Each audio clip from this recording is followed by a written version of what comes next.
Thank you, man. Hey everybody, welcome to Go Get It by Getitlex Motivational Mindset, the podcast. Today we got my brother on, my brother from another mother. You know Yeah. what I'm saying? But we Man, got my brother Kris on today. I'm glad to be here. Thank you for coming on my podcast. I think being that fall football is right around the corner, we got all these leagues, youth football, everybody going back to school. Since the coronavirus is over, I think a lot more athletes gonna be showcasing their skills to go to college or whatever. So I thought this would be a good idea for people to hear the tools that may be needed to go to college and be a professional football player, be a professional athlete, period. And some of the sides that people don't like to talk about or they don't showcase, I think this would be a good thing for the kids or just parents in general to watch. So I know a little bit about you. I know a lot. Well, I know. So, so tell the people who you are. All right, cool. Yeah, again, thank you for having me on. Yeah, so I'm Kris, man. I'm a small town guy. I've been literally in Virginia, pretty much my entire life. Grew up, Petersburg. Went to Matoaca High, Matoaca Middle, Matoaca Elementary. So didn't do a lot of moving as a kid. I have two older brothers and a little sister. So with me growing up, having two older brothers, like it was always sort of a chip on my shoulder because I felt like, if I wanted something, I had to fight for it. So for me, I don't, I don't remember not being in competition, saying growing up. So I think for me, sports was that immediate avenue. I was one of those high energy, running around the house, jumping off the couch, jumping off the house, saying doing a lot of wild stuff. So my two older brothers, they played sports, football, basketball, baseball. So for me, it was just that I knew that's what I was gonna have to do, or that's what I was gonna do, just kind of following behind them. So, with me, uh, I played football, basketball, baseball all the way through high school.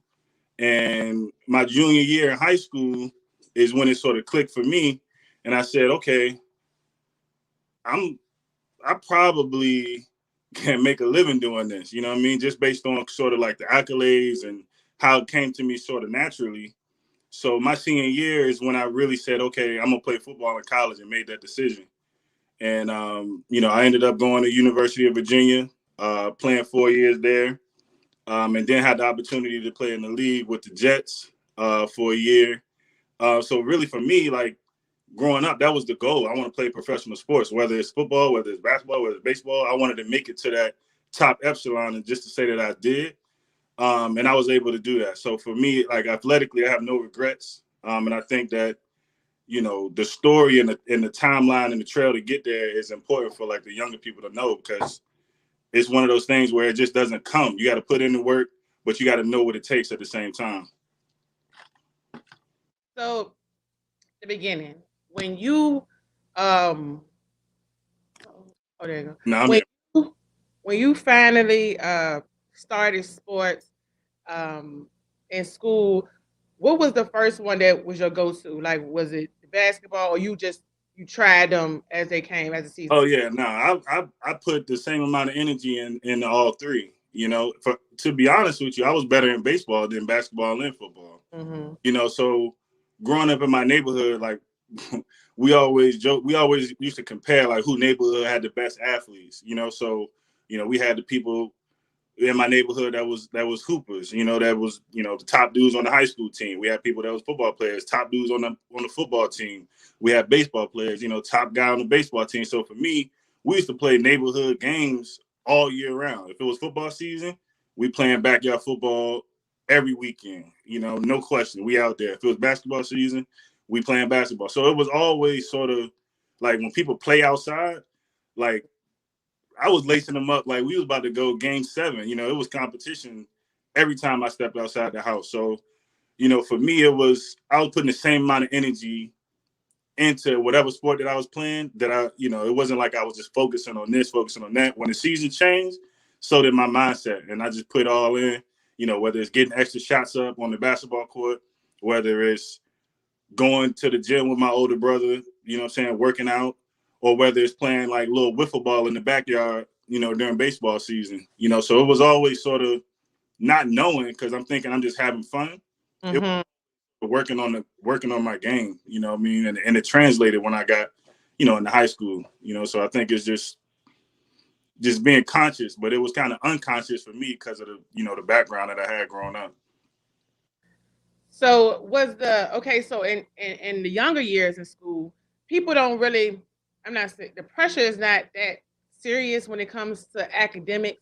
So how was it when you actually transitioned into the high school and you knew that you wanted to play sports, but and when you go to high school or even middle school too, the academics get kind of, the tougher as you go up, but it's even more pressure when you're in high school because there's so many different things that you have to do to get to college in general. Mm-hmm. So how did you train yourself from all these different levels of school to know that academics and education was going to be part of the process?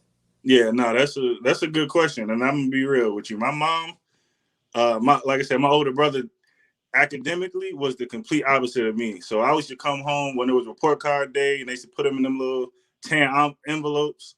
I mean, I don't know if they do that now. They probably like email them out, but we used to come home with them envelopes, and I know in elementary school, I'll never forget, my brother was in the 3rd grade, and he came back with a terrible report card. And my mom gave him the whooping like I ain't never seen before. And for me, I was like, oh, snap. Like, I'm in kindergarten. I'm thinking like, oh, I ain't trying to have that happen to me. So it was one of them things where I seen what happens if you don't do the schoolwork. So it started in the house for sure. With me having a little one now, a 4-year-old, and she, starting to get into school and, what I mean, trying to balance like handwriting and playtime.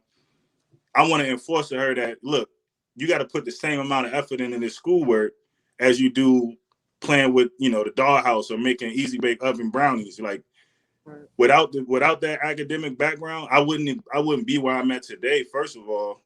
But second of all, it kind of teaches you discipline that I can translate from doing schoolwork into like professional, like real life stuff. You know what I mean? So it's like one of them tangible skills that it kind of just builds up your work ethic that you can translate that across whatever it is that you want to do in life. So do you think at times you concentrating on your academics took away from your ability to concentrate on the sport? I mean, when I was like elementary school, middle school, high school, my mom, I couldn't do the sports. My coaches, like, you had to have a certain GPA to be on the team.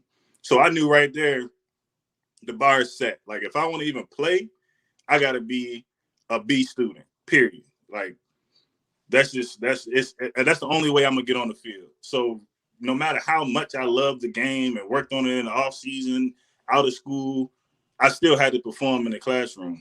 So for me, it was one of those things where it doesn't take away. For me, it kind of motivated me to get my work done sooner, quicker, no procrastinate, so I can spend that time, maybe going to the gym for open runs on the basketball court or going outside to play. My mom knew, like, if I wanted to go outside, I knew my homework needed to be done before I went outside. So for me, I used to be on the bus, boom, knocking out homework. You know what I mean? Oh, we got to read this. I'm reading it, filling out answers. Like, I'm doing all that. So when that bus let us off to school, I come home, show my homework, boom, I'm out the door. We going to play.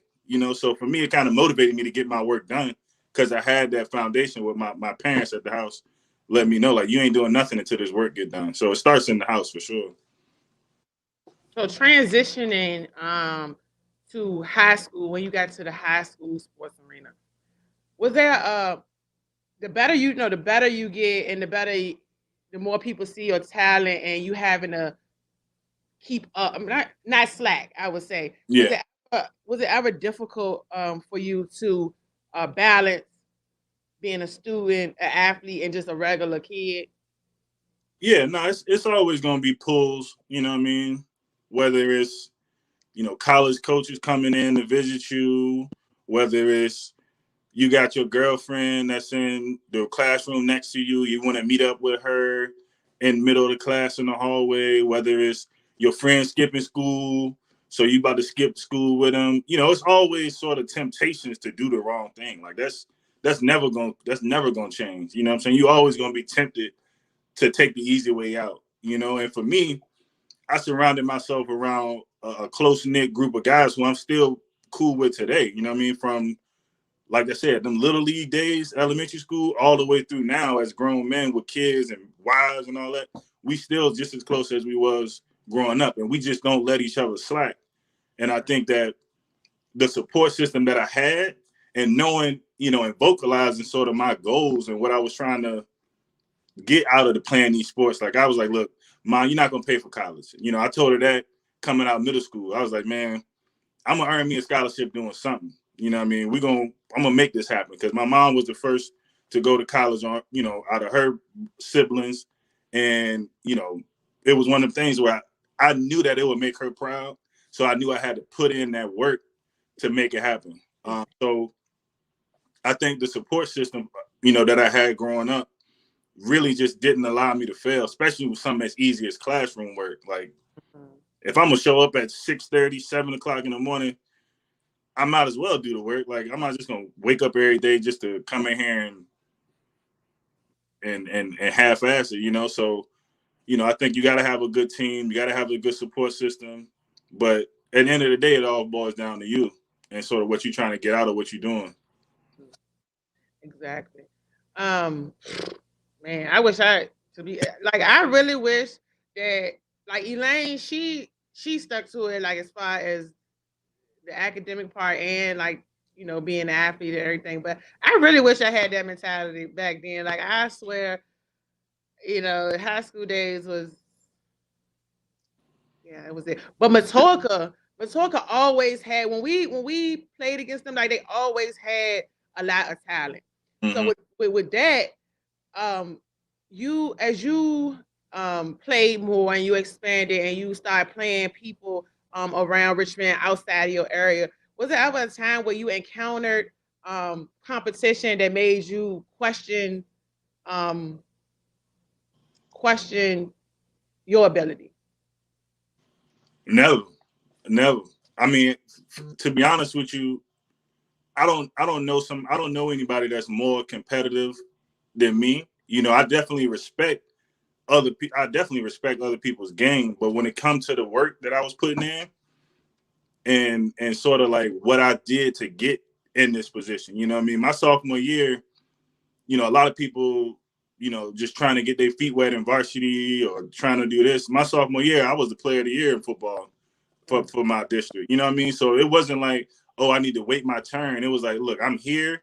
I'm gonna put in the work. Like you might be a junior, you might be a senior, but I'm about to make this happen. Y'all gonna know who I am. You know what I mean? So for me, it was one of them confidence things where every field that I stepped on, I felt like I was that dude. You know what I mean? So it's one of those things where unless you really putting in the work, you're not gonna have that level of confidence. You might say it, get hit in the mouth, and then feel like, oh dang, this dude better than me. Mm-hmm. But I knew and trained and mentally was ready for that sort of environment growing up. Like I said, in the neighborhood, we was playing. I was 6th grade. We playing against dudes that's coming home from the military, full tackle football. You know what I mean? And if I ain't scared to do that, yeah, with some grown men, yeah, been shipped overseas and coming back, why would I be scared about a peer of mine who going through the same thing I'm going through? You know, everybody sweat, everybody bleed. You know what I'm saying? You're not a superhuman. So I feel like if we coming at this, like I said, in the same sort of avenue, we on the same arena, then I never thought, oh, I'm lesser than this person. No matter what, you know what I'm saying, no matter what sort of level I was at, you got to have that swagger when you step on the field, or your fear gonna show. Like I would prey on people like that who thought, oh man, oh Matoaca coming into town, man, they got this dude that's, you know, I don't know, man, he might. I never had that mentality coming in, and I used to teach, you know, pep talk the team like, look, we here to win, period. Like win your battle. If everybody win their battle, we gonna win the game. It's just that simple. So I definitely respect other people, but I always thought I was the, you know, saying the best one on the field or the court or whatever you want to call it. Right. So speaking of the field, so when y'all, of course, you know, you win some, you lose some, right? Yeah. So being that you had that mentality when you stepped on the field, how was it back then being able to have that mentality, still be a team, and be able to accept a win or a loss? You know, well, basically a loss. You Yeah, know, if you lose uh, and you a team, but yeah, you come on there with that, you know, with big dog. How do you mentally get that in your mind in order to continue to, you know, play the games to the best of your ability? yeah. No, I mean, losing is definitely a part of sport. Like I'll be, you know, growing up, you know, we was winning Super Bowls all the way up, you know, through middle school, you know, undefeated, JV undefeated, and when you take those losses, I think for me, it was how, like, what do I do after that loss? You know what I mean? It's never easy. You know what I'm saying? You could be angry, you could be frustrated. The first thing I did was say, okay, what could I have done better? You know what I mean? It's never an effort thing, but you sort of, you know, compartmentalize, like, okay, let me replay. Like, maybe I was in the wrong position on this play. I ain't gonna let that happen again. Maybe I should have made this move instead of that move. I ain't gonna let that happen again. So all season, all off season, you know, when you working out and you in practice, you kind of remember those losses a lot more than you remember those wins. And it's like one of those stinging type of mentalities. Like, I equate a lot of it to, let's say that you like a boxer or something, or, you know what I'm saying, you like fighting or boxing, and you going against somebody who got a dangerous, like, left hook. If he knock you out the first fight with the left hook, that second fight you're gonna be looking for that left hook. The whole time you're gonna be, okay, how do I counter this left hook? You're gonna focus on sort of that weakness in your game to make sure that it doesn't happen again. So I think a lot of my success came from learning from mistakes that I made along the way, and then just sort of focusing on those areas of weakness to sort of evolve my game to be a complete, you know, athlete or whatever sport that I was playing. So speaking of that, going into having to choose which sport was going to take you where you wanted Yeah. to go. In high school, excelling as you did, how difficult was it for you to say, this is the one I'm gonna do and leave the other ones alone? Yeah, nah, it was tough. It was tough for real. And I'm only 6'1", so I knew right then, okay, basketball, like, man, I ain't no point guard. So 6'1" probably ain't gonna cut it in the league. So that one I was like, all right, I can go ahead and drop that one off. But the baseball to football decision was tough because baseball is it's a lot easier on the body. You can play it a lot longer. You know, it's a slower paced game, so you ain't really got to worry about a lot of physical contact. But at the same time, like I had mentioned earlier, I'm super competitive. So I thought baseball was one of those sports where, yeah, it's a team game, but at the same time, you sort of, you know, ain't nobody up to bat with you. It's just you and the pitcher. You know, you might get 4 at bats a game, and then you play in the field. So it wasn't enough competition, like head to head sort of competition. Like, I'm better than you. So for me, it was like, okay, what do I see myself doing all year round, every day? And the only sport that I could see myself doing that and committing that to was football. So for me, it was tough to kind of get to that point because I knew I had to, you know, hang up my baseball cleats, throw my, you know, basketball shoes over the wire, and focus on football. So Yeah. it was the most competitive sport, I guess, is the way of the easy way of me putting it. So that's kind of why I stuck with it. So the actual transition to college. Tell me about the things you had to do to prepare for that college experience, and how did you make your decision on which college that you were actually going to go to? Yeah. So the recruiting process was I mean, they make you feel like $1,000,000. I thought I was going straight to the league, you know what I mean? The amount of attention that them college coaches was showing, you know, coming to the house, sitting on the couch with me at the crib. I'm thinking, like, man, I see these dudes on TV every Saturday. And now he's sitting in my living room talking about, man, we really want you. So I'm, you know, your head get a little big during the recruiting process. And for me, you know, my people, they kept me humble throughout that. But I definitely was, you know, walking around with a little a little extra swag. Turning Yeah. out time, I ain't even gonna lie. Yeah. Getting letters and people contacting you and checking websites and seeing rankings and all of that stuff.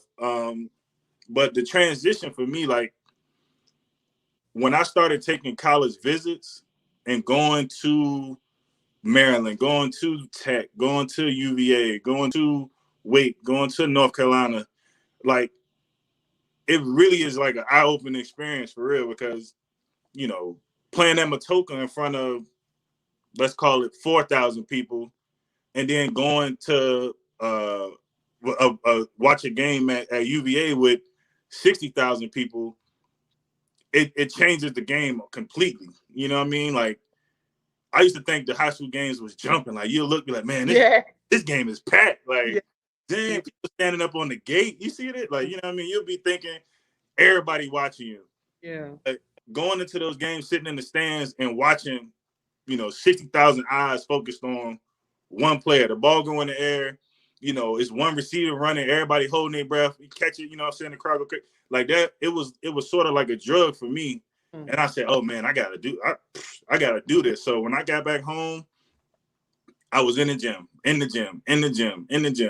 Like, I can't embarrass myself in front of 60,000 people. That's how I was looking at it. Like, I ain't about to flop out here in front of all these people. So it was motivation, you know what I mean? But like I said, the preparation sort of takes the fear out of playing in a small town versus playing in front of a big crowd on national TV. You know what I mean? If you're prepared, you go into it a lot more confident than you would if you just knew that you was shortcutting the workouts, skipping some conditioning, not doing extra drill work. You know what I mean? So it always go back to the work. But as far as like me making my college decision where I wanted to go, I wanted the biggest thing for me is I wanted my people to be able to come to the game. I wanted to play in front of my folks. You know what I mean? They watched me play from 5 all the way up through. So I was like, I don't want to go to Stanford. You know what I mean? I don't want to go to Texas Tech. You know what I'm saying? I want to stay local so they can just hop in the whip, bring the grill, tailgate at, an hour away. So I narrowed it down to Maryland, University of Maryland, Virginia Tech, and UVA. And, being from Matoaca, there was a couple of guys that came before me who went to Matoaca, went to UVA, went to the league. So they already sort of had, I seen them do it. I'm familiar. One of the dudes, Byron Thweet, he was my JV coach in high school. He had a Super Bowl ring. You know what I'm saying? So I'm thinking like, dang, like if he can do it, I can do it too. And I just felt at home at UVA. So that it was sort of a no-brainer, but I definitely wanted to take no trips because, like I said, you walking with a little extra swag when you go in there. You got your name on the locker and your jersey hanging up, and you ain't even told them you wanted to come there yet. So, for everybody out there, if you're in the recruiting process, take all them trips. Don't commit early. Take all the trips. That's right. Take you and your people out there. It's on the house. Trust me, you're gonna regret it if you don't. So so with that extra swag, right? I mean, the extra, I hate that word swag. I don't know why I said that. But with that extra you got on your shoulder right now, you coming into an environment with other people with that extra on them as well, with their big heads and people that, everybody think they the man because they, made it to the same team. So how was that experience, having to get on the field and be with these people, with the same kind of, that you got? Mm-hmm. Y'all all got to kind of like, mesh. How was that experience? No, that experience, ironically, like it was different for me than probably 85% of people coming into college. So when I was doing all those workouts, getting ready, I ended up herniating a disc in my back. So I got surgery the first week when I got to college. What? Yeah. Day 7 of my college experience, I had back surgery, out for the season. Like I couldn't even carry my book bag for like 2 months. Yeah. So, for me, I came in extremely humble. Like, you know what I mean? Because getting a major surgery like that, and then seeing your peers sort of showing what they got, coaches being impressed by this dude, coaches being impressed by this dude. and we all coming in together, I already knew, okay, I'm behind the 8 ball big time because I ain't played not a snap. They ain't seen how I can run. They ain't seen nothing. They ain't seen me how strong, if I'm strong. They ain't seen nothing. So I knew if I plan on making it in this whole college football team or even getting to see the field, I gotta number one recover from surgery, which was like a 10-week process. And then I gotta really catch up. You know what I mean? I gotta play catch up in a major way. So it was a long process. The whole season I just observed people. I observed people work ethic. I observed people mentality off the field, going out. I observed how they was interacting with, other teammates, how they was interacting with coaches, how they was interacting with females around grounds. Like I was just an observing person. Like, okay, all right.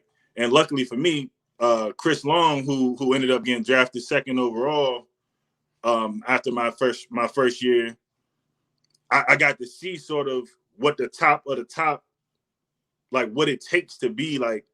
He could have went number one. What it takes to be the best college football player in the country.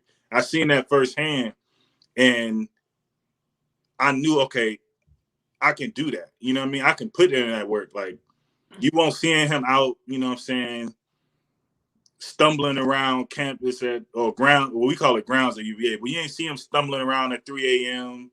You ain't see him getting DUIs. You ain't see him messing up in the class, skipping class. Even though he knew, okay, I'm definitely going to the league, he still was putting in the work because he knew that other people was watching him. So, again, like, that first year was straight recovery mode. Like, it started for me in the spring of that first year. So you got the fall, you got winter workouts, and then in college football, they had this thing called spring ball, which is basically you playing against your teammates for the whole spring and then having a spring game against your teammates, So it's like you getting ready for a season, but your season is playing against your teammates. Yeah. So for me, like, that was my coming out, you know what I'm saying? That was when I was like, I'm about to really go crazy this spring. I had time to recover, had time to get strong in the winter, got time to learn the playbook, get reps, the whole nine. So that first spring I came in and was just lighting it on fire. You know what I mean? Like, everything, getting it in, boom, scoring here, doing this, doing that, work my way up into the second receiver on the team and going into my second year. So I was kind of right where I wanted to be in terms of like UVA and like, okay, yeah, I can see myself. That's when the confidence sort of solidified itself for me, is because I'm doing it. You know what I mean? I know that I belong here, and I think that's an important part in that transition from high school to football. You gotta prove it to yourself. Yeah. So how, like, when you said that the surge on your back, that's a big deal. Okay. Oh, yeah. That's a real big deal. So how was you able to like work out and stuff and know that you were ready to go on the field and get tackled and stuff and not let that hold you back? Because I mean, it's a possibility that you could hurt yourself again. So how were you able to get over that and still like make yourself strong enough to go out there and play, knowing chances? Yeah, I mean, when I found out I had to get surgery, I cried like a baby because I thought I was done. I was like, I'm done. Like, how I'm gonna come back and play football with having back surgery on my spine? Like, I'm thinking, who does that? You know what I mean? Like, dang, like, this for real? Like, I really got to get surgery? And that was the first surgery I was ever having in my entire life. So I'm thinking like, whoa, not only do I got to get surgery, but I got to get surgery on my spine. I got to sign paperwork to say if I come out with nerve damage, like, it ain't their fault. Like, whoa, hold up. Yeah, you know what I mean? So it was again, like, without the support from my mom, my brother, my dad, everybody, really, my whole circle, I wouldn't have went into it thinking, okay, I'm gonna be better on the other side. You know what I mean? So the support system I had going into it is definitely what kept me going, because there was days, let's say like 2 weeks after surgery, when they tell me, hey, look, you can't break a sweat, you can't strain, you can't carry nothing over your shoulder, and oh yeah, you can't lift no weights. Like, what? Like, what I'm supposed to do? You know what I mean? You can't sit down for 30 minutes. You got to stand up every 30 minutes. You know what I'm saying? I'm like, what? Like, for real? So it was tough mentally, but physically, I knew like I was in good hands because of like the school I went to, the doctors. Like, I was in constant communication with the training staff. You know what I mean? We were checking things with checkups. Everything was going well. They was like, oh, you actually ahead of where you're supposed to be. So those sort of reinforcements definitely let me know, like, okay, all right, I can do this. I can do this. Okay, I can do this. And I just started stacking good day on top of good day. And once I got cleared to go, you know, at first I was a little hesitant to do, you know, maybe a back squat, you know, putting weight on my back and stuff like that. But once I was clear, like, it was one of those, like, okay, it's pedal to the metal now. We got ground to make up, you know, as I mentioned. So that mentality sort of kicked back in, and I was like, okay, now I'm competing for a spot. Now I feel good. So let's get it in. Yo. So when you finally got back, now you had a lot of time while you worked on the field to actually stay focused on your academics and, you know, making sure your grades are right. So once you got back and you got on the field and, you know, you start showing off and all the girls and everybody started to, you know, put their attention on you, how, and also the change in coming from an environment where you have your parents on you, you got teachers on you, you got coaches on you, to an environment where you have to solely like get up and make yourself do all this and stay focused. How was that how were you able to continue the process from when you weren't on the field and being focused on your academics to when you finally got on the field and start showing off and all that stuff? So how was that transition? That transition was terrible. I fell flat on my face. Really? No BS. I fell flat on my face. You know, it was one of those things where, like I said, I was away from that. You got to do your work before you do this. You got to do that. So it was a combination. Okay, I'm on my own. I can do what I want to do. You know what I mean? I can go out tonight. You know what I mean? I'm not playing. What, I'm gonna lose playing time? Playing. It's the spring. What, they gonna bench me? Like, I really was trying to finesse the system. You know what I mean? That's the only way to put it. I was trying to take shortcuts on the classroom side because I was so focused on the sports side. You know what I mean? And when things started clicking on the field, I put that as priority one. You know what I mean? Versus understanding that, look, if I don't do this work, they're gonna kick me straight out of this college. And luckily for me, like, that second year when I came and started playing, I was on academic warning 2 straight semesters. And when you go on academic warning for 2 semesters in a row at UVA, you get suspended for a year. Oh, dang. I had to write a letter to the dean talking about why I shouldn't be suspended for a year. You know, I had a conversation with my mom. She was like, look, if you get kicked out of school, you can't come back home. Like, nah, you can't do that. So you have to figure out what you're going to do for a year. Like, it was one of those, like, okay, the rubber meet the road. Like, I tried to take shortcuts and I was bombing in the class. You know what I mean? I wasn't going to some classes at all. Like, I'll show up for the first day and would not show up no more, because at a large school like that, you got 200, 300 people in the classroom. I'm like, they ain't gonna miss me. Like, shit, I ain't gonna raise my hand anyway. Like, what I'm supposed to do? Just what? Sit in here for 50 minutes and just, I don't even know what they talking about. You know what I mean? So I completely removed myself from the classroom academically, and writing that letter to the dean and knowing that there is no plan B, because my mind I can't just come back home and do whatever. It really sort of kickstarted me and gave me sort of what I needed to number one, finish out and stay in school, but understand, like, it's a balancing act. You can't have one without the other. You know, so it matured me a lot in that first year because I was away from the crib, you know what I mean? And instead of just following the mold and doing what's been proven, I tried to outsmart the system, you know what I mean? And it came back to bite me. That was yeah. Hey, I know that right there was probably like because like you at that point you realize you're an adult. Yeah. Because then you don't have nobody that could come in and save you. None. Or sit you down and say this what you gotta do tomorrow, and you can put this in your calendar, your schedule, whatever. So I know that right there probably was like, what am I doing? It was crazy. Getting back focused and doing everything you were doing on the field, excelling at your sport. When did the NFL, the draft part come in? How does that work? Like, how do you actually get considered or go to the draft? Yeah, first and foremost, you gotta perform. Like they, they the top epsilon for a reason. They're not just gonna look at somebody who ain't performing. So athletically on the field, you got to put up numbers. You got to show, okay, I'm physically able to perform. That's first and foremost. But what a lot of people don't realize is that before the draft, before your season really ends, like when we had our bowl game, we had a New Year's Eve bowl game against Auburn in the Chick-fil-A Bowl down in Georgia, in the Georgia Dome, the year after they won the national championship with Cam Newton and all that. We played Auburn for the bowl game, which was the last game of the season.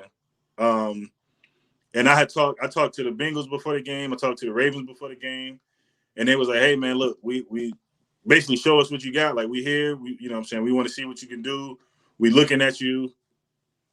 I just want to introduce myself. So going into that game, I looked at it as a job interview. Like, okay, I responded to the application and they said, okay, we want to interview you. So during that game, like I was balling out. Like I ended up like in the first half, I had like 6 catches, like 120 yards and a touchdown, like 2 touchdowns. Like I was going crazy. And then I came out in the end of the third quarter and broke my collarbone in the game, So for me, like that injury really sort of just shattered sort of my whole like game plan, because you break your collarbone, you can't work out, you can't get ready for the combine, which is like an interview process number 2.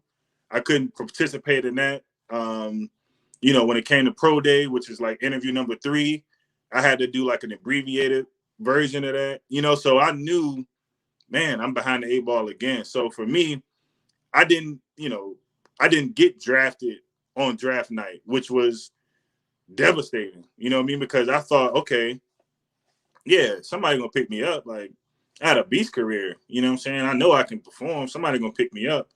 So for me, like when I didn't get the call, I got calls saying, hey, look, we're not gonna draft you, but we'd like to bring you in as a free agent. And I'm thinking like, nah. I'm telling people like, nah, I'm not really, I want to see how the draft shake out, So when the draft ended and I didn't have, nobody drafted me, I had to make a decision. Okay, what team do I want to go, pursue, sort of like, again, for interview process. Like it went from them looking at me to me trying to choose, okay, where do I want to go? So it was a humbling, like the whole process from last game to the NFL was a humbling process. But I ended up getting signed by the New York Jets, and going up there. And it was, like I said, it was like a dream come true, but it's completely different from that college environment where everybody's buddy and you go ahead, practice in, and everybody go to the cafeteria, get food. You talking about this girl, talking about this class. It's literally like a job. You come in, you clock in, put in your work, you clock out. Everybody got their own, sort of thing going on. They're going to their family. They're going back to their house. They're going, wherever they're going. So it's not that camaraderie like you have in the locker room. So again, like that transition, mentally, you got to be ready for that, And I think for me, like the support system I leaned on greatly, but New York now, I'm not in Virginia, so it's just a lot of things that you got to sort of deal with mentally to sort of maintain, because every day somebody's fighting for your job. Every day somebody trying to take your spot. So you got to come in there and approach it like, okay, I'm basically fighting for my career every single day that I step on this field, And earlier, excuse me, we spoke a little bit about it. People think some people that haven't heard stories like yours, like that in depth detail, think that it's just your talent. Like, No, yeah, I can be a little bit smart or whatever, but it's my talent is gonna be what take me to the league or take me to be a professional athlete. And tell me why is that not true? no, that's completely not true. And if you look at some of the things that come out during the draft process, like, yeah, you're gonna have people that's good, but when, let's say that, you getting drafted, those top guys that go 1, 2, 3, 4. A good example, I'm not sure if you remember, it was a lineman. His name was Laramie Tunsil. He was coming out of Ole Miss. He was projected to be a top 10 pick coming out of the draft. And on draft night, a video came out of him having like a weed mask on and like smoking weed basically. And I do remember that. Yes. It was playing that over and over again on draft night, like on the night of draft. And with him being a top 10 pick, he ended up falling all the way into the second round. Damn. So financially, he lost millions of dollars on draft night, not because of he couldn't do it athletically, but he had that sort of, I mean, it was bad publicity. Mm-hmm. When you getting drafted, they not only talk to you, they talk to your teammates in college, they talk to your coaches in college, they might go back and talk to your high school coach, they might talk to your friends, they might talk to your girlfriend, because they're trying to make sure that the investment that they make, similar to a Fortune 500 company, they're not just going to hire you as a CEO based on you being a CEO at some other Fortune 500 company. They're going to ask you questions about you personally. They want to understand what motivates you, what drives you. They want to know about your family. Do you have, conflicting interests? Like, do you have somebody who works for another Fortune 500 company? Like, they want to know everything about you. So it's more about you as a person than I'm going to say it's probably like a 60-40 split. Like 60% is, okay, can he perform? The other 40% is in between your ears. Like, what's his mentality like? Mm-hmm. You know what I'm saying? That's why a lot of people think, oh, this guy is going to be a great NFL player, and then they end up being a bust. It's not because they couldn't do it on the field physically, but mentally something wasn't there, and they ended up disconnecting when they started getting checks. They started getting money. They didn't have that passion that they need to keep it going. They might have 1 year and then just fall off the map.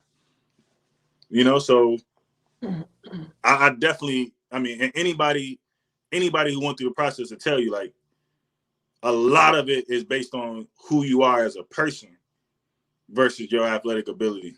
Right. So,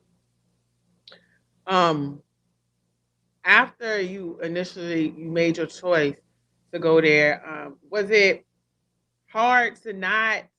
I'm not saying hard, but you said you was in New York, Jersey, New Jersey, and you was away from everybody, just like you was in college. But now you're a super adult. Taking the academics out of the equation. Now you really, like you say, it's a job. So that's a whole different environment. Yeah. How was that environment and being able to go out there? Professional football is a whole different. That's a real big competition. You got crazy fans that just would diehard fans.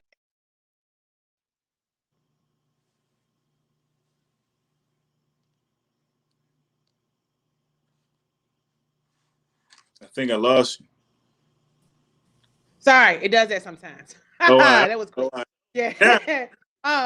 Yeah. So you got fans out there, like you really like out there to win the game. Like losing is consequences to losing when you're in NFL sports.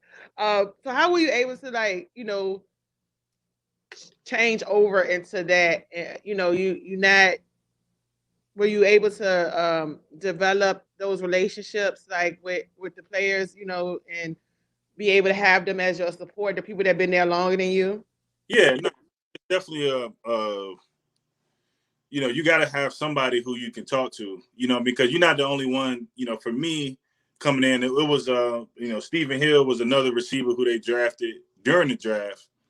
He had played at Georgia Tech, you know what I mean? And, you know, I knew who he was, knew of him, you know what I mean? And understanding, like, look, we're going through this process the same time in the same meeting rooms, you know, being a receiver. So you definitely want to find somebody who you can relate to, you know? Like me coming out, like I'm not going to relate to a Darrelle Revis, you know what I'm saying? Somebody who's been in the league 15 years, the top paid cornerback. Like I'm not going to relate to him. You know what I'm saying? I'm not going to be like, "Oh, tell me about, you know, we not coming from the same place." Mm-hmm. He isn't, you know, he's on his way out. He don't got to practice no more. You know what I'm saying? He's a staple guy. He's a franchise dude. So, you know, you gotta link yourself to somebody who is grinding just as hard as you, understanding, okay, nothing is for nothing. They don't take anything for granted, and you gotta approach it with a chip on your shoulder every day. You know what I mean? So whether it's learning the playbook, you know what I'm saying? Like something simple as just going through, you know, okay, asking questions back and forth. Okay, what do you do on Sonic? Like, what do you do on this play? What do you do on this play? And just sort of finding that, like I said, I didn't have a support system. They won't go know what I was talking about, what I was going through. But finding that support system or somebody who you can sort of keep motivated and help motivate you is important. You know what I mean? Same as, like I said, the same as at a job. You know, you're not going to just go to a job, sit in a cubicle by yourself, clock in, clock out, and not say nothing to nobody. Like sometimes you want to vent. Man, I don't like this. I don't like that.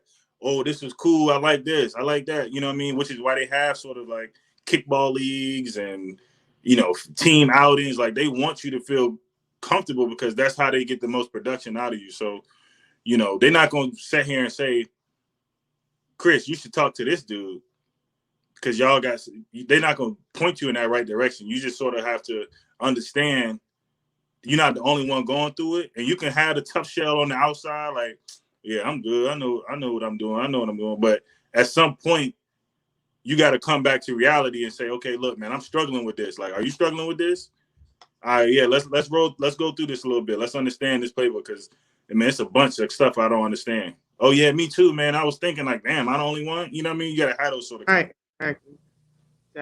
So as far as the actual like the experience when you out there at practice and you gotta, you know, you gotta compete against these people. I'm not gonna say I'm not gonna say they've been there long you, but you know, your dream is to go to the NFL. You finally made it there, and then you at practice and you gotta I ain't gonna say show up these people, but you gotta show your talent with why they brought you there.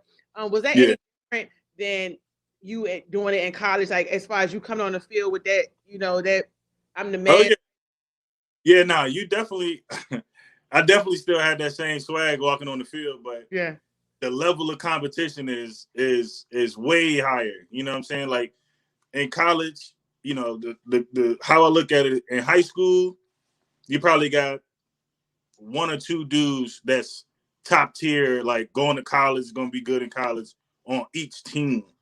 In college, you might have 6 or 7 dudes that's top tier NFL talent. In the NFL, everybody is NFL talent. You know what I mean? So, like, there is no sort of like, you got to understand. I knew coming into it or going into it that everybody is good. You know what I'm saying? Everybody is physically talented enough to be at this level. So mentally, I was already approaching it from a realistic standpoint, knowing that look, I'm definitely not going to be like dominant on day one because people been here. They understand this. They understand the system. But I know that if I work, if I grind, then I could be, you know what I'm saying, dominant. You know, so it wasn't like, oh, I'm coming in and I'm about to just take over. I'm about to change the whole team name to my name. Like it wasn't that sort of approach. But at the same time, you have to be confident because if you're not confident, you're going to shrink in the moment. You know what I mean? You're not going to perform because you're going to think, oh, man, like this dude, like he was guarding, you know, Julio Jones and Dez Bryant. Like I ain't Julio, I ain't Dez. Like you gonna talk yourself into feeling less than. Yeah. And sport like football, you can get washed right out of the league if you had that mindset. So while you had that on your shoulders, like, you came in there not letting nobody like shit on you, was it people that kind of tried to shit on you, like tried to like dumb you down a little bit? Yeah, everybody is fighting for the same thing. You know what I'm saying? Everybody fighting for a job. Everybody fighting. So if there's an opportunity for them to embarrass you, they're going to embarrass you. And if I have opportunity to embarrass somebody else, I'm going to embarrass them. You know what I mean? It's one of those things where it's no hard feelings. Yeah. But at the same time, I have to make sure that I let it be known, like, I can do this. You know, so it's a combination of, like, did I get exposed on some place? For sure. Did I expose people in other places? For sure. Mm-hmm. But it's a combination, like we talked earlier. Like, when the highs are high, you can't be a different person than when the lows are low. You know what I mean? So you got to understand, like, number one, you're not going to win every matchup. Nobody does. You know what I'm saying? And number two, how you bounce back, you got to study film. You got to understand people's tendencies. You know, going into practice, I was studying film about my own teammates that I was the same level of intensity that I would somebody played on another team. You know what I'm saying? Because I knew if I want to ball out and show in practice, I got to know their weaknesses. I got to know their tendencies. So you got to really become a student to the game at another level to make sure that you putting your best foot forward every single day. I think some players that, especially nowadays, I think some players that have this wish or ambitions or whatever it's called to get to the NFL, some of them don't want to listen. Like, I think they got so used to people telling them at a young age that they're good at their sport. Like, it's good to be confident in yourself, but I think that right there, where you said become a student and be able to take time out, I think some people don't understand how important that is. Just like you said, as far as just reviewing the film and watching yourself and the things that you could have did better, I think that is some things that people really lack nowadays. I agree. I think that a lot of people, I've seen it firsthand. Like, you can be the best, let me say receiver, because that's the position I played. You can be the fastest, strongest, best route running, best everything. But if you don't know the plays, you will never see the field, period. You will never see the field, because let's say you are the best and you don't know the route and you run the wrong route and the quarterback throw the ball where he's supposed to be. Mm-hmm. That's an interception going the other way. You can lose the game based on that. Yeah. You know what I mean? Yeah. So if you don't become a student to the game at that level, you get a playbook day one that's, can't see my hands, that's probably like this big. You know what I mean? No exaggeration. And they don't go through the plays with you. It's no like study hall session where they say, okay, let's flip to page one. Uh-huh. What do you do on this route? It's not like that. They say, look, learn the playbook. You know what I mean? It's just that, learn the playbook, period. So either you learn it, and when they call the play in the huddle, you either know the play or you don't know the play. And if you don't know the play, they're going to pull you out and they're going to put the next dude in. And if he know the play, guess what? They're going to bump him up the depth chart because he knows the plays and he's going to get all the reps because he knows the plays, period. So you mean to tell me out of that whole big book, the quarterback can pick one out of that big book? The one play. And you better know what you got to do. What? Yes, ma'am. And you better know what you got to do. It is a job. Literally, yeah. It is a job. That is crazy. So your actual time in the NFL, how did that end? Like, how did you stop that? Because that's your dream right there, So what made all that come to an end? Yeah, so like I mentioned, I had back surgery coming out of high school, going into college. I ended up re-injuring my back, and so it was one of those things where it could happen at any time. And it happened, fortunately for me, I was good all the way up but injured my back. And because I had the surgery before, the doctor didn't want to go in and do the surgery again because he said there's no way that we're going to fix anything. Could be scar tissue, could be a slip disc again. It could be a lot of things, but if you go in and do the surgery, he told me, you know, straight in my face, you go in and do the surgery, you'll probably need walking assistance by the age of 40. And I was like, all right, cut me open. Let's do it. You know what I mean? Like, boom, I'm ready to play. But, you know, my mom was in the room with me. My agent, my mentor was in the room with me. And my mom was like, son, at the time, she was like, I'm 56. So that means you'll be using a cane or a walker or whatever for the last 15 years, you know, 16 years of your life. Like, think about that. And you know, she ended up talking me off the ledge because, like you said, it was my dream. So I'm thinking I'm about to do whatever it takes to continue this, you know, down my path. I got the surgery once. Hey, let's roll the dice. Let's try to do it again.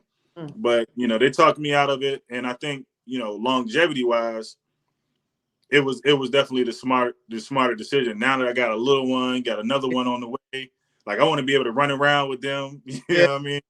I want to be able to run around, you know, play, swim, hike, whatever they're gonna do. I want to do it with them, you know. So I think I made the right decision, but I had to hang the cleats up, and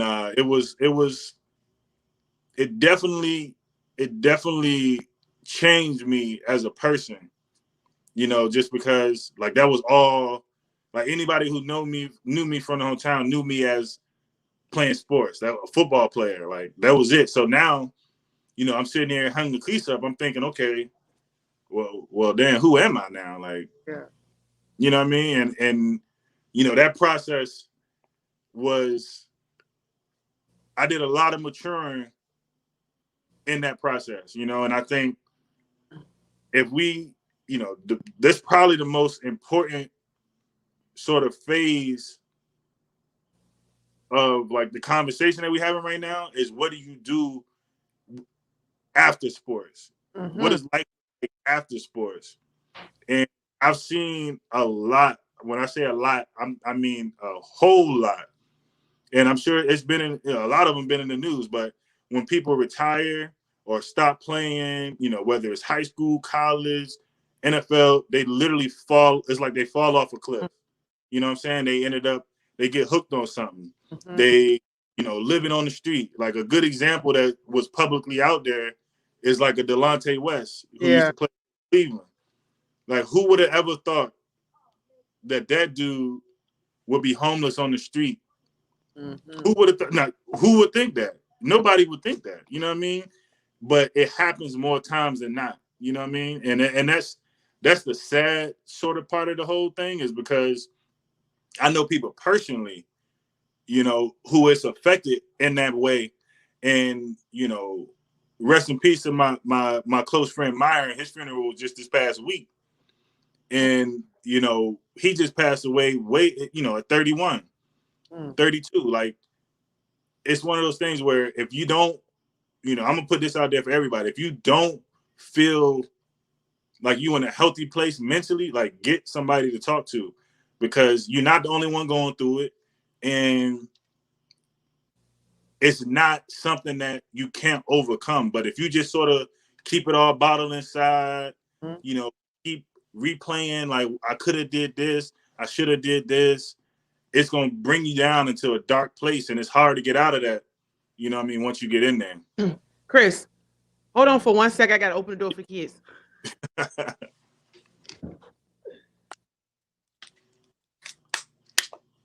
AJ, did you get it? Look on the back of the phone. Look on the back of the phone.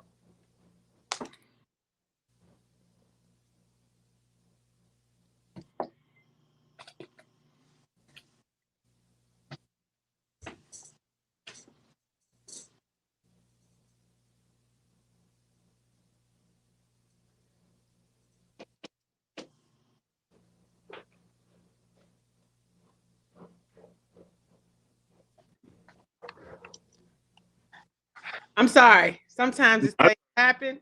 It'd be like that. It does. So, what I want to say about that is, I think that when people do leave sports, I haven't left professional sports, but I think in any situation where you're so used to doing something for so long and it stops, like, you have to take time to relearn yourself. Yeah. Like, you gotta learn who you are in order to not go down the path like that, because like you said, once something like that is taken from you, some people can't, it's just unfathomable that they're not gonna be ever doing that again, Mm-hmm. And Mm-hmm. I know for you, that was like you said, you've been doing that since a kid, and Yeah.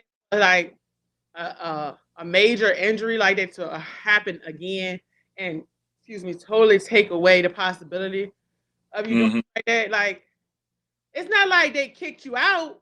Yeah. You could have went somewhere else. This is like something that really can't never happen again. So, yeah, like, how did you relearn yourself and then transition into the professional world? Yeah. Where this is what you had to do now to take care of yourself. Yeah. No, like I'm speaking from experience. You know what I mean? When it comes to sort of falling into that space of like, okay, well, who am I now? You know what I'm saying? Like, all right, I ain't playing no more sports. Like, okay, what am I about to do? You know what I'm saying? What am I about to do now? And luckily for me, like I had, me and my mom, and my dad, we had a close relationship to where I could have these sort of transparent conversations. You know what I mean? And full transparency, like I shed a bunch of tears. Just confused, like, okay, where am I about to live? Like, what am I about to go? I ain't going back home. Like, where do I buy a house now? Do I go move to a different state? Do I, like, what am I going to do for a job? Like, how am I about to, get some income? Like, it was a lot of questions that I had no idea how I was going to do it. Because in my head, I'm thinking, okay, I'm gonna be in league for 10 years. Exactly. I'm gonna be set. Like, I'm gonna have the savings good. I'm gonna buy my mama a crib. I'm gonna get my pops. I have all of this stuff already like mapped out mentally. And when that plan gets derailed, like for me, it was okay. I sort of did it step by step. I was like, okay, where am I gonna live? I was like, all right, I ain't going back home. You know what I'm saying? There ain't nothing back home for me but distractions, trouble, whatever. So I ended up moving to DC. And for like 3 months, 2 or 3 months, I literally didn't work. I just did like going out, going to brunch, going to this club, going to this bar, going here, going there, until I literally felt just partied out. Like I don't even want to go to no more parties. And it wasn't because I was having fun. It was because I was trying to find a fit. Like, okay, what do I fit in? Like, what am I going like? Do I want to be a promoter? Do I want to do like entertainment? Do I want to go back to school? So I ended up having a real heart-to-heart conversation, with my mom, and she was like, "You got to think about you, son. Like, what motivates you? Like, what do you see? Like, what skills have you learned from all of these sports that you can translate into business?" And I was like, I mean, I don't know. I think it's just I like to compete, So we started going through careers where you can compete, And what I ended up falling on was doing like sales, like corporate sales, because in that environment, number one, if you win the sale, you know what I'm saying, that's a win. So I'm like, okay, I can win that. There's always going to be a leaderboard. Okay, who's the top person? Mm-hmm.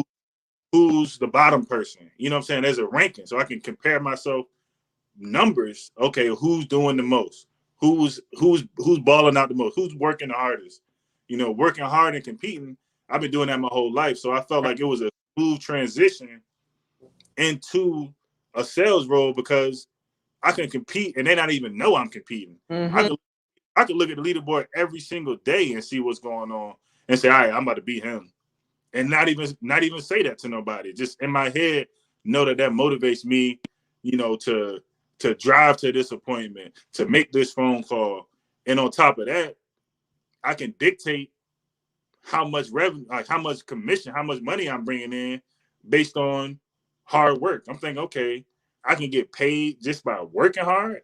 Okay, well, boom, there it is. So after that whole hangover lifestyle that I had, just going out, doing all that, I said, okay, well, I'm going to get in the sales role. And I've been doing that since. you know, and just work my way up, work my way up, work my way up, work my way up to the point where, you know, I don't have to go into an office. I can just sit in front of the computer all day, make calls, and I'm good. I'm taking care, you know, taking care of my family, taking care of everybody. Like, I'm good, you know. So the next level for me, I'm thinking, okay, well, you know, possibly I can open up my own sales company. I can open up my own this. I can open up my own. Right now, I'm just in the stacking mode where, okay, I'm just gonna keep hustling. They put a bonus out there. Okay, I gotta hit that. They put out, you know, conference or circle or whatever you want to call it.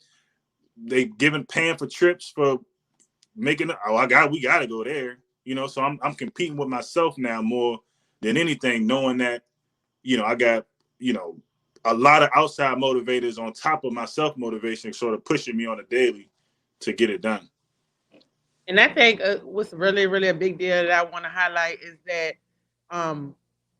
your transition into, you know, this professional world, that also comes from the way you handle your academics while you went through school, because you learn all these things and you retain them. So now it was time for you to put it in motion. You know, and that actually, I think some people who don't have didn't really how can I put it? Who really didn't care about their academics, I think sometimes they might have the hardest time in the transition, because, you know, that's like your second nature, being smart, because that's what you protected that your whole way, all the way up until you had to come out the NFL.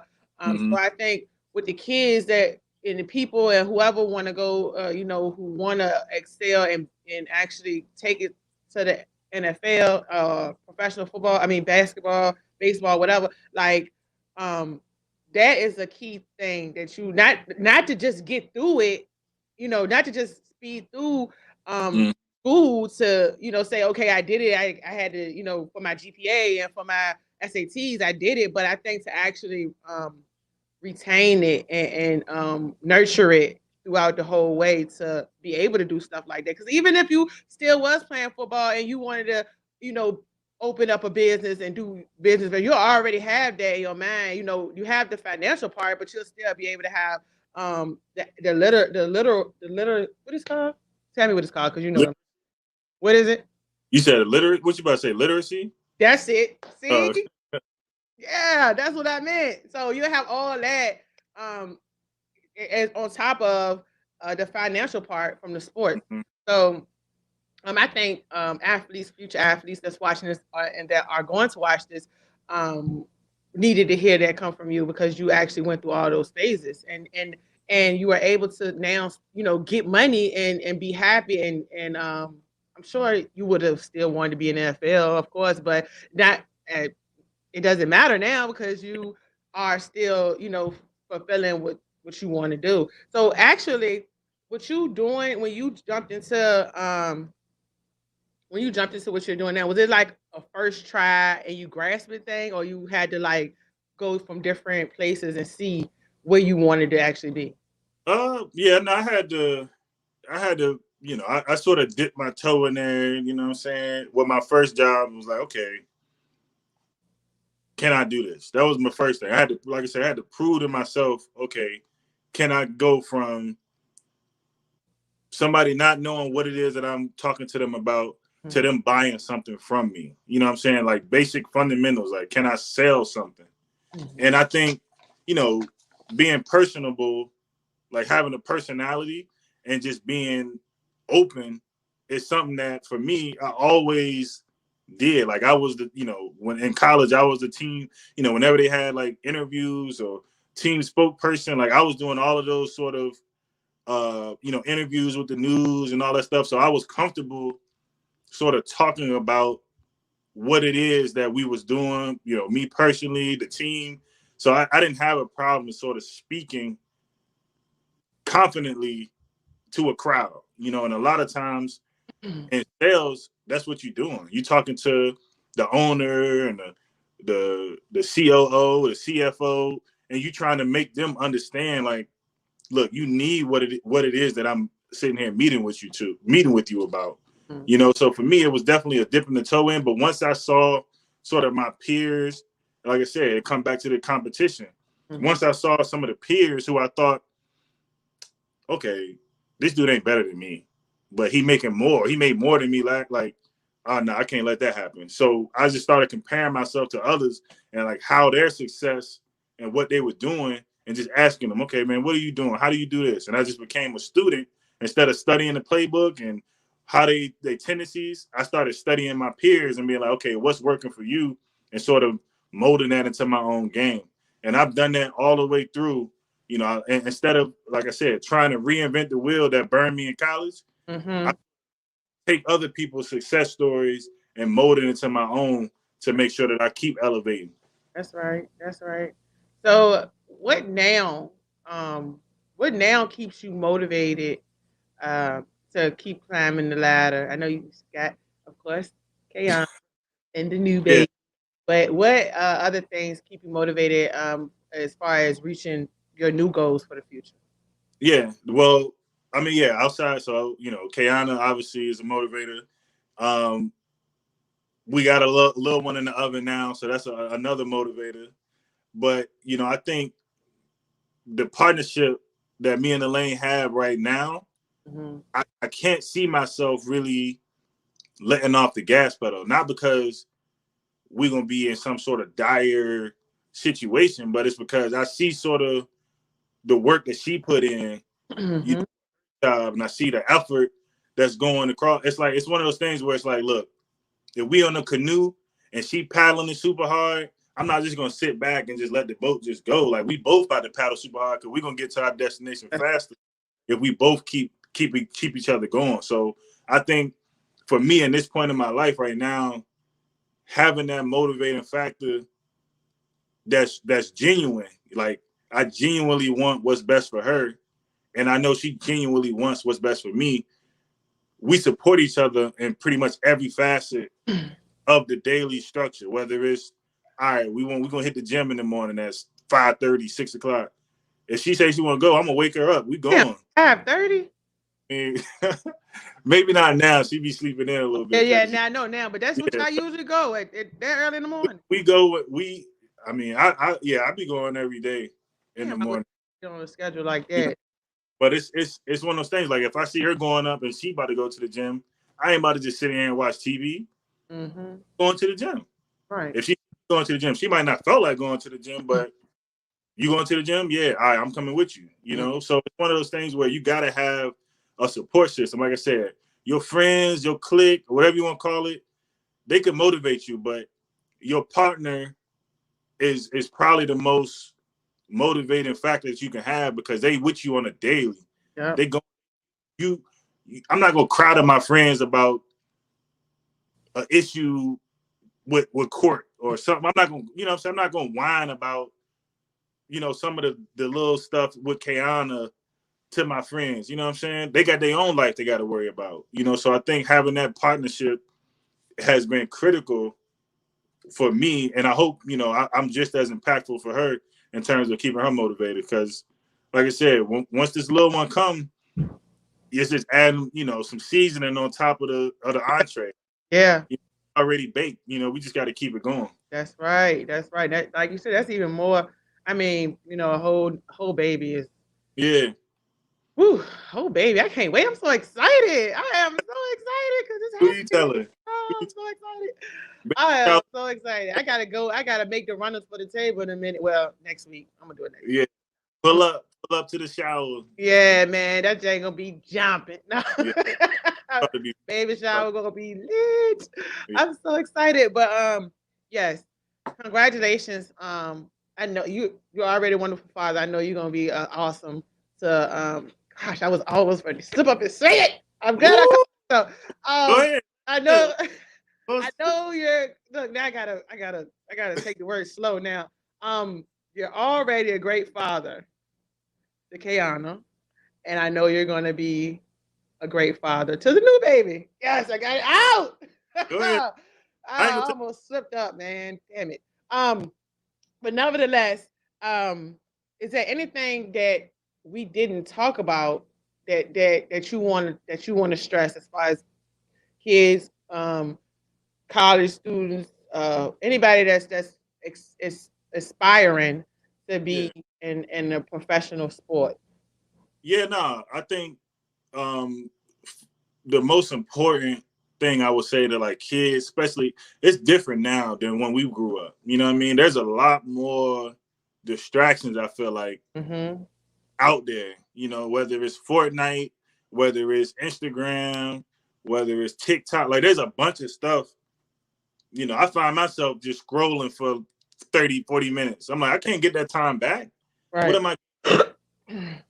So I think number one is limiting distractions. You know what I mean? If you really want something, nobody's just gonna give it to you. Nobody gonna say, hey, I heard that you really want to play in the NBA. Okay, come on out. Yeah, come on. They don't work like that. You know, so I think limiting the distractions and really sort of putting your head down and understanding that the only way to reach your goals, no matter what it is to put in the work is first and foremost. You got to put in the work. Ain't no shortcuts around it, period. I tried it. Trust me. I'm an old head now. Like, it don't work. You can't just OG. Yeah, it work like that. But then is that support system. You know what I mean? If you find yourself around people who you feel like aren't on your level, you're doing something wrong. You need to feel like you're trying to catch somebody. You know what I'm saying? You need to have a mentor. You need to have somebody who is where you want to be, that you can sort of pick their brain. If that, like, surrounding yourself around people who have a similar mindset is going to keep you in that small box. And, you know, I think one of the reasons why I'm in the position I'm at now is my friends, we diverse. You know what I'm saying? One of my boys, he's still playing professional ball. Yep, he coming on too. Yeah. One of my doing the IT thing. One of my boys got his own company doing like ministry and stuff. Like, you got to be around a diverse group and understand that sometimes you got to cut the baggage. You know what I'm saying? If you hang around somebody who all they want to do is come to the crib, smoke with you, and play Madden, what is that going to get you? Where is it? Know, it's not going to get you nowhere that I know of, unless you're about to be the number one man player in the country. And do, like, I don't see that really being conducive into being successful. Right. Because all of that time you spend in doing franchise mode on whatever video game it is, unless you put in the work before that, and you wasting time. You know, so exactly. You know, and for the older folks, man, like, if you working a 9 to 5 for some company, you just punching the clock, you don't really like what you're doing, and you feel like it's a ceiling, like, that's what they want you to do. They want you to think in those companies. Like, they want you to feel like you done and you just gonna show up tomorrow and do the same thing. Like, it's only 24 hours in a day. Everybody has the same amount of time. You know what I'm saying? Like, Bill Gates, all these people that's making all these trillions of dollars, it's not that they did something different. They had regular jobs too at some point. When that job ended, the next job kicked in, which is them. They focused on them. You know what I'm saying? Focused on no company and like a good company person. They said, okay, what do I want to accomplish? Right. And they focused on them. So don't let a job sort of drain you of all your energy. Like, take a power nap and then do some research. You know what I'm saying? Whatever you're passionate about, find a way to be involved in that. You know, and for the former athletes, like, you're never gonna get away from the sport. If you really love the sport, you're never gonna get away from it. Like, if you really love cars, you're never gonna get away from it. You love football, you're gonna watch the games every Sunday. So that you can, you know, really sort of use as a release. You know, me, I'm competitive. So, you know, I know, you know, I tore my ACL playing in the basketball league. Oh, yeah. I ain't played basketball in college, but at the same time, that's my release. You know, going to the gym, competing. Like, you know what I'm saying? It's just one of those things where you have to have a release, or you're gonna just kind of keep everything bottled in. Stresses at work, stresses with the kids, stresses with got car problems, stresses with. You need to find something that you can do that's healthy, and sort of take your mind off things, and you can feel like you really sort of getting the sort of release. You know, everybody need it. Everybody need it, right? It's gonna take you over. We in the time. in a stressful. Damn right. So yes, congratulations. I appreciate it. Appreciate it. Thank you so much. Like it is crazy because like I had questions, but I usually look at my questions and but I really freestyle. Sometimes I got caught tongue tied or whatever the case may be, freestyling because I really was like wanted to pull out some of the things that I think that young people need to hear, especially from a man that been through these stages and experience these things. So I thank you. You went in depth. You covered a lot. I greatly appreciate it. I know somebody need to hear this. Like I hope it rotates and it gets to the people that need to hear it. And I hope the people that hear it take it seriously and know that you really do have to put in work. Like you could be good right now or whatever, but and I think, and to be honest, I think it's probably getting harder and harder, right? Like the more the more talent it is, like out here and the different things that's going on in the world. I would think that it gets harder, Yeah, you can make your own right now. You can make your own highlight reel and shoot that joint out to millions of people. Back then, shoot, I was like, man, I need somebody to put together a highlight tape for me. Like now, you can just click, boom, upload it to you. And now it's getting out to all the coaches. Like it's definitely more competitive. And I think you got to understand, like, look, when you chilling or when you playing the game, it's somebody in North Dakota that's probably up right now grinding, working. Mm-hmm. You know what I'm saying? So you got to make sure that you out working the person that you might not know today, but might be trying to get into that same college that you're trying to get into at the same position, who might be trying to get drafted by the same team that might be looking at you in 5 years. So you got to understand, like somebody's always working. So you need to be that person that's putting in that work. And, is everybody going to make it to the league? Nah, they're not. Mm-hmm. But at the same time, you want to build those habits to make sure that you can, like I said, translate that into the real world. You know what I mean? It's so, I can't say it enough. Like you have to build good habits around sports that you can translate, because I'll tell you right now, employers love former athletes, no matter what level that you played, because they know that it comes with tangible pieces. Oh, this dude, he played at college. Oh, he probably worked hard and he probably understands what it takes to sort of achieve a goal. Let's give him a shot. You know what I mean? It's just that simple. They can take your athletic abilities from you at any day. An accident can happen. You can never play a sport again. But if you go to school and you get that degree gonna hang on the wall till you pass. You know what I'm saying? Like they can't take that from you, no matter what happens to you physically in your life. They can't take that degree from you. So you gotta understand that. And also, I think some people are just naturally athletic and good at what they do, and I think that sometimes that can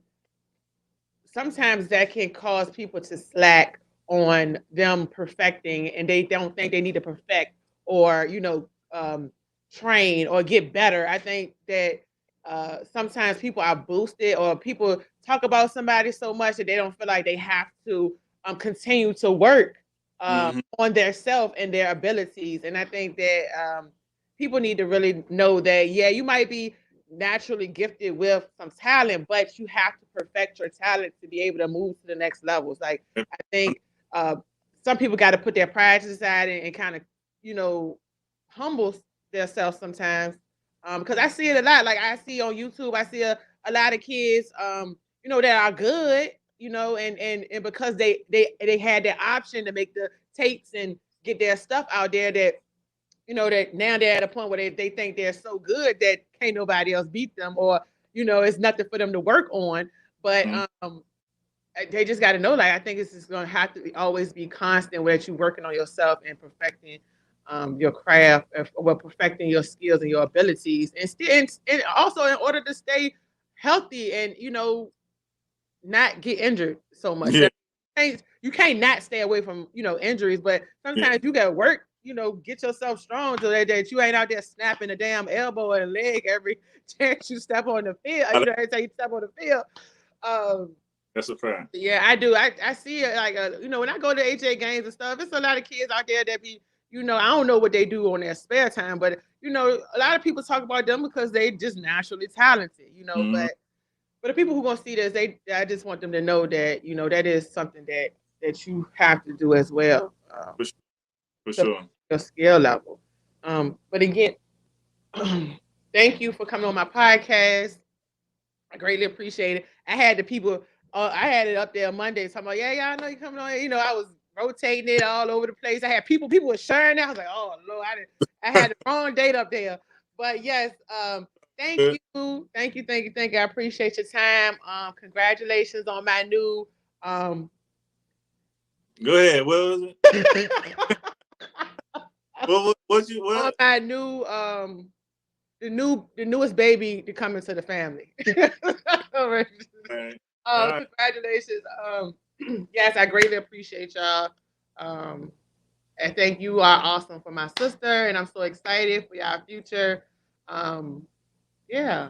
Yeah, no, like I was excited to do this because I was like, man, I talk I talk to my friends about this type of stuff all the time, but I coached Little League back when I was in Virginia, and I was kind of sharing the same message. So I'm glad I was able to share a little bit because people did that for me, Yeah. that guidance, and I was like, man, I always wish like, man, if I would have heard that when I was at this age or this age or this age, I might have did things differently. So I hope you sort of take it from experience. Like I've been through that. I went through all of this stuff. I'm speaking from experience. It's not from watching a movie or a show. Like this is real life stuff. Like it really happened.